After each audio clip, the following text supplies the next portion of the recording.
ওম নমঃ শিবায় বন্ধুরা, শিব মহাপুরাণ কাব্যে আপনাদের সবাইকে স্বাগত। গতকাল আমরা শ্রবণ করেছিলাম মহাদেবের অবতার সম্পর্কে। আজ আমরা শ্রবণ করব নন্দীশ্বর এবং অন্যান্য কাহিনী সম্পর্কে। তো চলুন বন্ধুরা, আমাদের আজকের ভিডিওটি শুরু করা যাক। শিলাদ নামে এক ধর্মাত্মা মুনি ছিলেন। পিতৃলোকের আদেশে তিনি অজনিজ, সুব্রত ও মৃত্যুহীন পুত্র লাভের উদ্দেশ্যে তপস্যা করে দেবেশ্বর ইন্দ্রকে সন্তুষ্ট করেছিলেন। কিন্তু দেবরাজ ইন্দ্র এমন পুত্র দান করতে নিজেকে অসমর্থ ঘোষণা করলেন এবং তাকে মহাশক্তিধর মহাদেবের আরাধনা করার উপদেশ দিলেন। তারপর শিলাদ মুনি ভগবান মহাদেবকে সন্তুষ্ট করবার জন্য তপস্যা শুরু করলেন।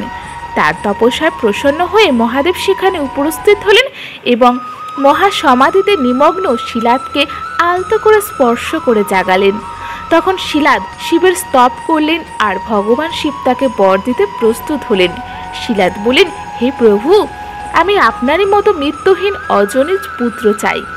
তখন মহাদেব প্রসন্ন হয়ে বলেন, হে তপোধন, প্রাচীনকালে ব্রহ্মাজি, মুনিগণ ও মহাদেবগণ তপস্যার মাধ্যমে আমার অবতার ধারণের জন্য আমার আরাধনা করেছিলেন।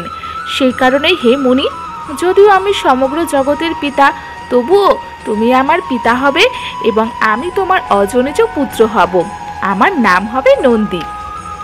এ কথা শুনে করুণাময় শঙ্কর তার চরণে দাঁড়ানো শিলাদ মুনির দিকে করুণ দৃষ্টি নিক্ষেপ করলেন এবং এই আদেশ দিয়ে উমার সঙ্গে সেখান থেকেই অন্তর্ধান হয়ে গেলেন। মহাদেব চলে যাওয়ার পর মহামণি শিলা তার আশ্রমে ফিরে গিয়ে পুরো ঘটনাটি বললেন। কিছু সময় পর যখন যজ্ঞ বেদাত্রের মধ্যে শ্রেষ্ঠ আমার পিতা যজ্ঞ করবার জন্য যজ্ঞক্ষেত্রে চাষ করছিলেন, তখন শম্ভুর আদেশে যজ্ঞের পূর্বেই আমি তার শরীর থেকে জন্ম নিলাম। সেই সময় আমার শরীরের আভা ছিল যুগান্তরের অগ্নির মতো প্রখর। তখন চারিদিকেই আনন্দ ছড়িয়ে পড়ল এবং শিলাদ মুনির অত্যন্ত প্রশংসিত হতে লাগলো। হে মুনি, এরপর যেমন কোনো গরিব মানুষ হঠাৎ ধন লাভ করলে আনন্দ পায়, তেমনি আমাকে পেয়ে আমার পিতা অত্যন্ত হর্ষিত হলেন। মহেশ্বরের সুন্দরভাবে বন্দনা করলেন এবং আমার নিয়ে দ্রুত তার পল্লব কুটিরে চলে গেলেন। যখন আমি শিলাদের কুটিরে পৌঁছালাম, তখন আমি আমার সেই ঐশ্বরিক রূপ ত্যাগ করে মানব রূপ ধারণ করলাম। এরপর শিলাদ আমার জাতকর্ম প্রভৃতি সমস্ত সংস্কার সম্পন্ন করলেন। পঞ্চম বছরে পিতা আমাকে সমস্ত বেদ এবং অন্যান্য শাস্ত্রের সহিত পূর্ণাঙ্গ শিক্ষা দিলেন। সপ্তম বছর পূর্ণ হলে মহাদেবের আদেশে মিত্র ও বরুণ নামে দুই মুনি আমাকে দেখার জন্য আমার বাবার কাছে এলেন। শিলাদ মুনি তার যথাযোগ্য আপ্যায়ন করলেন। যখন সেই দুই মহাত্মা আনন্দ সহকারে আসে বসেন, তখন তারা আমার দিকে বারবার চেয়ে বলেন, হে তাতলাদ, যদিও তোমার পুত্র নন্দীর সমস্ত শাস্ত্রের অর্থে পারদর্শী বিদ্বান, তবুও তার আয়ু খুবই কম। আমরা বহু প্রকারে চিন্তা করে দেখেছি, এখন তার আয়ু 1 বছরেরও বেশি নেই। তাদের মুখে এমন কথা শুনে পুত্র বৎসল শিলাদ নন্দীকে বুকে জড়িয়ে ধরে দুঃখে ভেঙে পড়লেন এবং জোরে জোরে কাঁদতে লাগলেন। এই দৃশ্য দেখে নন্দী শিবজির চরণ কমল স্মরণ করে আনন্দ সহকারে পিতাকে জিজ্ঞাসা করল, হে পিতা, আপনি এমন, আপনার কি দুঃখ হয়েছে যার ফলে আপনার শরীর কাঁদছে? আপনি কেন কাঁদছেন? এ কথা শুনে তার পিতা বলেন, হে পুত্র, তোমার স্বল্পায়ু হওয়ার দুঃখে আমি অত্যন্ত কষ্ট পাচ্ছি। তুমিই বলো, আমার এই কষ্ট কে দূর করতে পারবে? আমি কার শরণ নেব?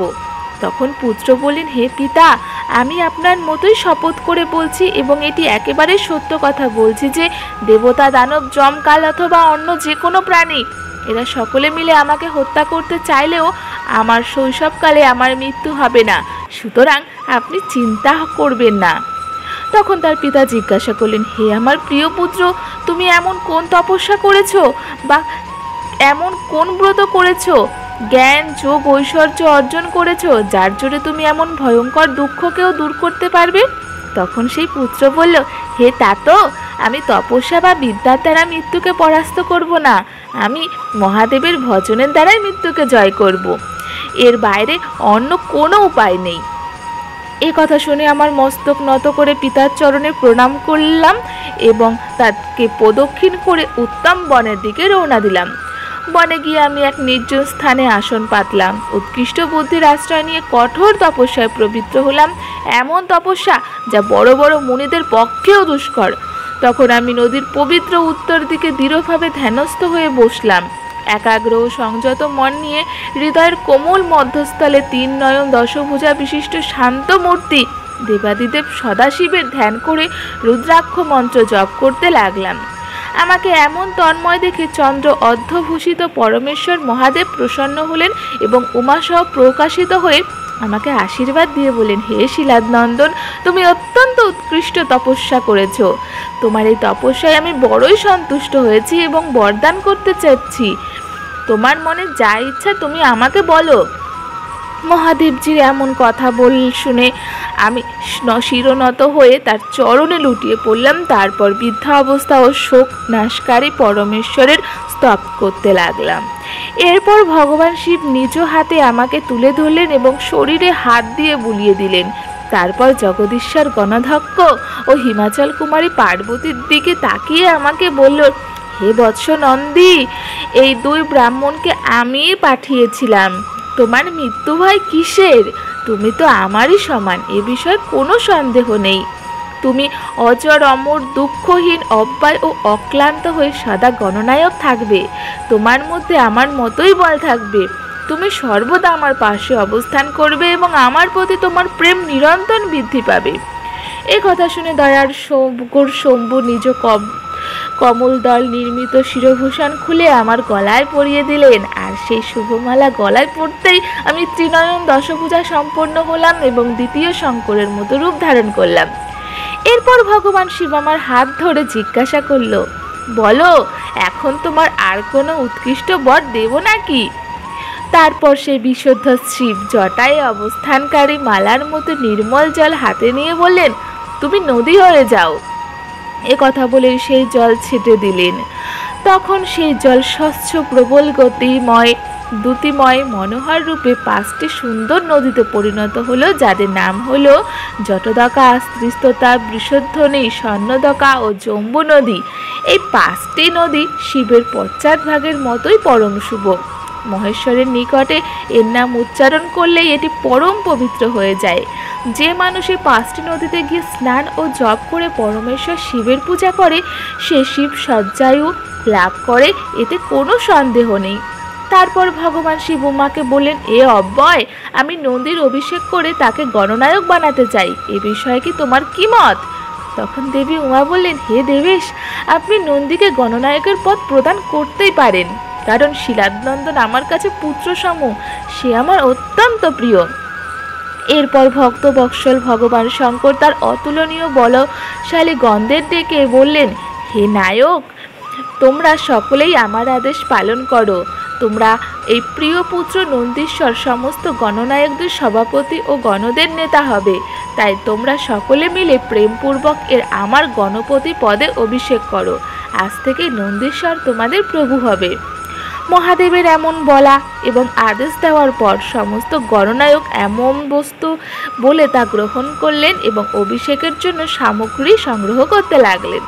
তারপর সমস্ত দেবতা ও মুনি মিলে আমার অভিষেক করলেন। এরপর মরুদ্দের মনোহরী সুন্দর কন্যা সুযশার সঙ্গে আমার বিবাহ দিলেন এবং তখন আমাকে বহু দ্যুতিময় বস্তু দান করা হলো। এভাবেই আমি আমার পত্নীকে নিয়ে শম্ভু, শিবা, ব্রহ্মা, শ্রীহরির চরণে প্রণাম করলাম।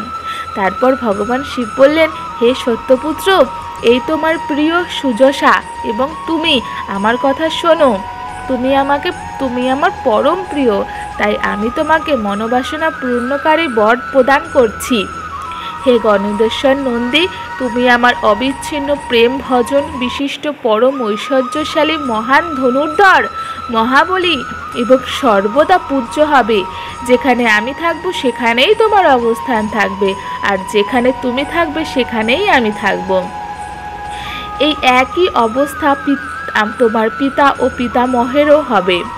তোমার এই মহাবলী পিতা পরম ঐশ্বর্যশালী, আমার ভক্ত এবং গণনায়ক হবে। এই নিয়ম তোমার পিতামহের উপরও প্রযোজ্য হবে।